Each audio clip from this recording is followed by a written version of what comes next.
Alright, hey there everyone, Tyler here, coming with the new video. So, right in front of us we got the new, or I guess newish, Meng 148 F-18E, and I decided I wanted to do a painting video on this, just as I'm going to be doing something a little bit different that I don't really think has been done before, which is we're going to be doing a lot of the base layers, or the undertones, with these Liquitex Acrylic inks. So I think it'll be kind of I've been testing it a little bit on a paint mule, and I've liked the effects I can get with it, and I'm pretty sure I can get a really good representation of a pretty used and abused F-18E that's out there, which is what I want to do with this one. So as you can see, the main construction is done. The only things I'm really missing are of course, the windscreen and canopy, the gun, shroud, and all the flaps and other slats and everything, which we'll add on later. But anyway, we'll just get into this video. We'll get this set up for painting and we'll get going. Okay, so the way I found to make the best color I want is to use the colors of the Liquitex Acrylic ink, titanium white, and cadmium black, or carbon black, excuse me. So I'll get these. Okay, so the best color I've found to do is to do one whole pipette's worth. I don't know what these are exactly. Worth of white, and then do 3 drops of black. Okay, and then we're going to cut this with some Tamiya X-20A.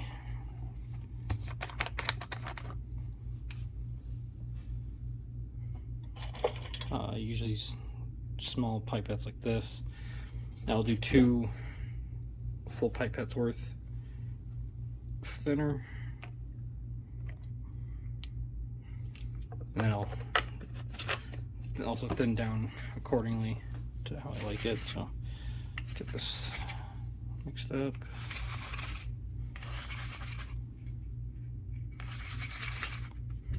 This isn't usually the way I mix this up, but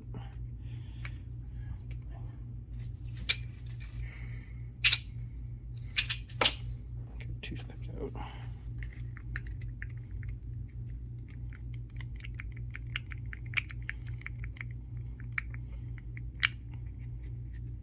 Okay, got that mixed up pretty nice. So the way I usually check this is I'll put some on the sponge, and then it's still a bit thick. I might add a bit more thinner to that.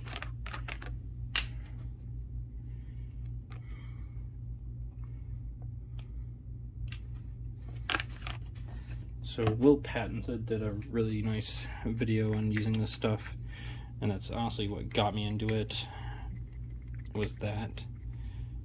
Stuff splashing everywhere now. There, it looks pretty thin. Yeah, it's looking a lot better. The only thing I'm finding an issue is the white looks to just like break up on the bottom, and so it will leave you with some random particles whenever you're dabbing it off on the paper towel. But anyway, let's get straight into this. So let's start on this left wing here. So, like I said, this over here. We're gonna just put the sponge in some ink, dab it off, and then we're gonna start just doing this sort of motion with it.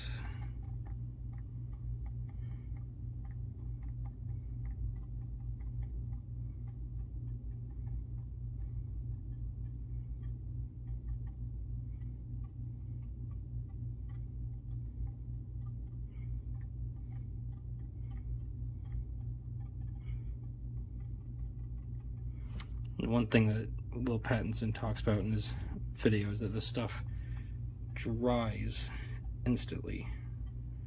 It's a bit too much in there still. Take some off.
So right now, actually up here, all this is drying, so I'm going in and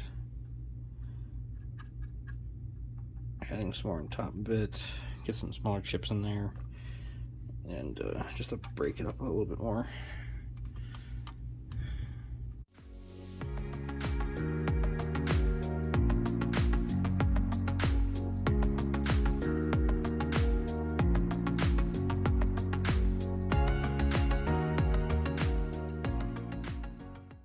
Pretty good for the top side of it.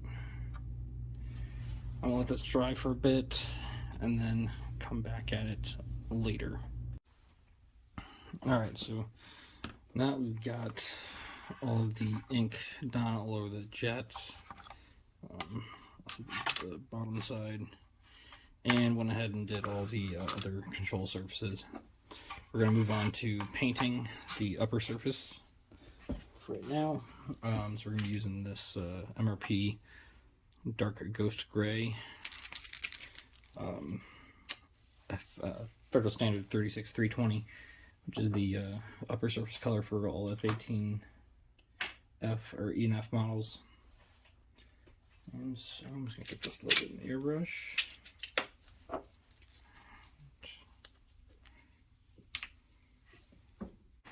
We're also going to use some unicorn tears with this too, just to thin it down a bit, so we can do some lighter coats at lower air pressure. Okay, we'll get this sprayed on.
Okay, so the paint on top is dried for quite a while now, and now we're going to move on to the bottom.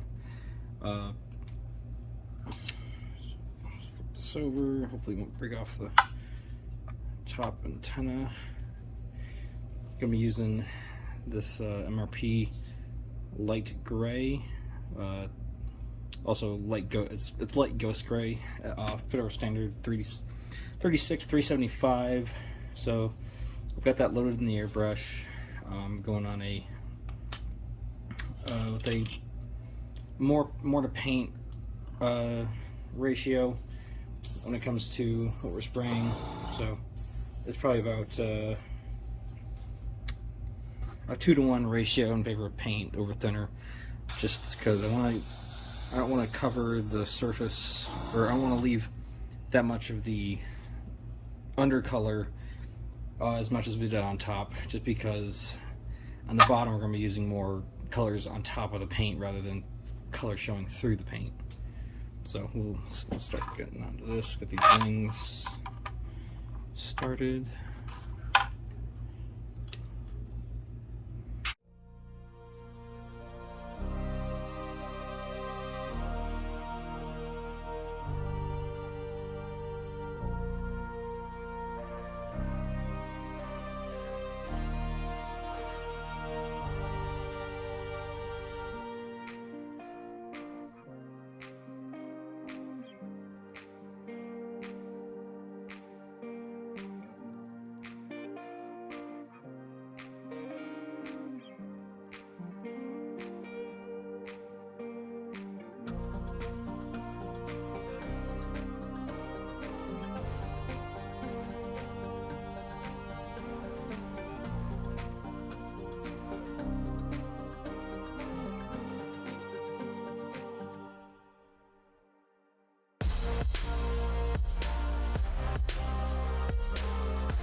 Okay, so we've got the first layer of our main colors on, and to be honest, when I look at the bottom, I don't think I really need a second layer on top of this. I think we laid on the right amount of thickness to it, but the top layer, of course, is going to need more, but that's the plan, of course. And yeah, like I said, bottom colors, same thing with stabs.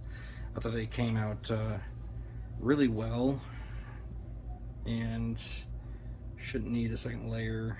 Maybe actually, stabs might need a second layer with what we're going to be doing, but same thing with the wings too. I thought these came out really well. But top cut, so the top of it is definitely going to need a second layer. And one thing you'll notice is we didn't paint the nose. That's because I actually have a plan of how I want to attack that, and have just I want to have a different effect to it that we're going to do with the rest of the jet. So we'll get to that at a later time. I'm going to do some experimenting on paint mule before I move on to what I want to do with that. But most likely what we'll be doing is incorporating this some of this light sea gray, because it's got like a nice tan color to it. Probably, and then probably use some of this aircraft exterior, just as a different it's a different gray. The kind of effect I want to go for,